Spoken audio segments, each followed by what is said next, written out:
Let me ask you something. If the only thing standing between you and the greatest version of yourself was a decision that you haven't made yet, what would you do? Not something about your past, not your upbringing, not your mistakes, but simply a decision. You see, because there are a lot of people who are watching me and listening right now who don't believe the life you actually want is for you. You see, you think that it's reserved for other people, people who maybe had better parents, better opportunities, better starts. But I need you to hear me clearly. The life you want is not reserved for them, it's also available for you. The question is, will you do the thing that is necessary to become the version of you so you can receive it? But here's why people stay stuck. I want to talk about this because this is the reason why they never get there. Because it's not because they lack the desire, because everybody wants to be great, but people are weighed down. And what are they weighed down by? They're weighed down by many of their mistakes, their past failures, their regret, their shame. And over time, here's what starts to happen. You stop believing. You start thinking that I don't deserve more. And you start shrinking into your seat, shrinking into your mind, and you settle down and you start surviving instead of living. And you stop chasing the best version of you because somewhere along the way, somebody convinced you that you weren't worthy of it. But I want to challenge that notion because where did that belief come from? Where did it come from?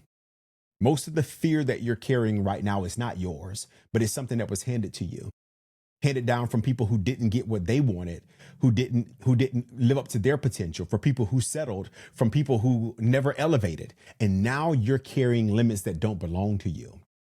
And so we change this thing by becoming real students of the game. We do that by the shift in the perspective, which is my second point that I want to talk to you about, is becoming a disciple. The word disciple comes from a Latin word, discipulus, meaning student or a learner.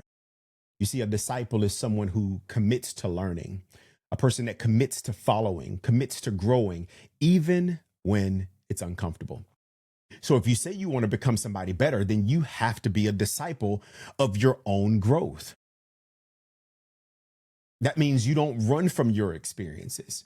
You learn from them. You appreciate them for what they are. You don't hide from your past. You look at what your past was and you extract from it. You don't let the pain define you, but this is the part that's the refining process. But most people don't do that because they never take the time to process it. And if you don't process these things, you repeat it.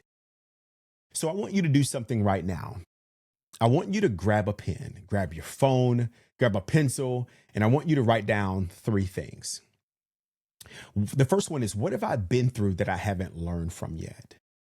The second thing is, what version of me is my life currently producing? And the third thing is, what version of me do I actually want to become? Now, I don't want you to rush this because your answers are going to identify the gap. And through this gap identification, you start learning what to do. And so once we look at all of these things, we start figuring out how to become the better version of myself, right? And so here's the blueprint, something that's not surface level.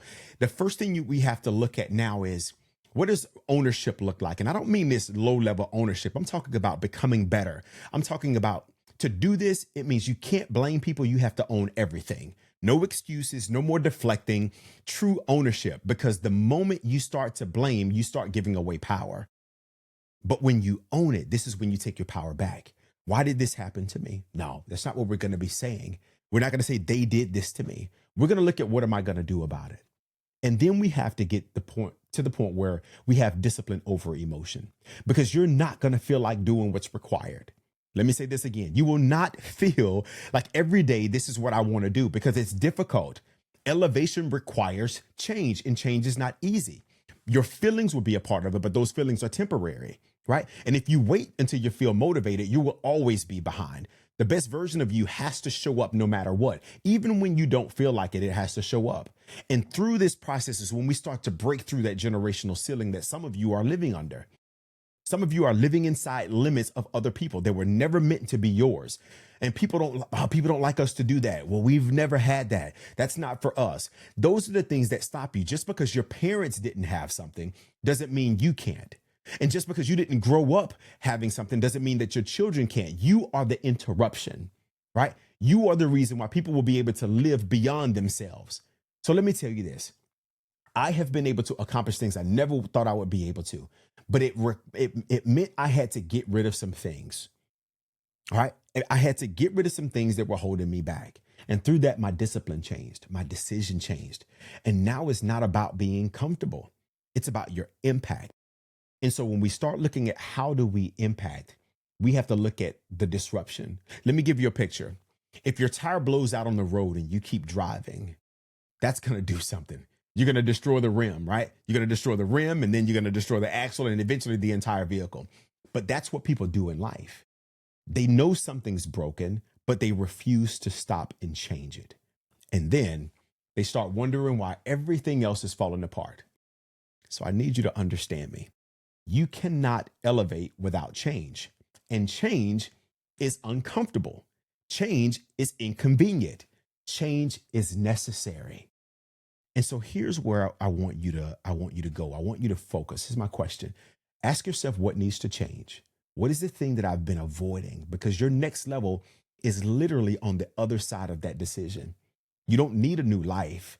You need a new standard. You don't need more time. You need more intention.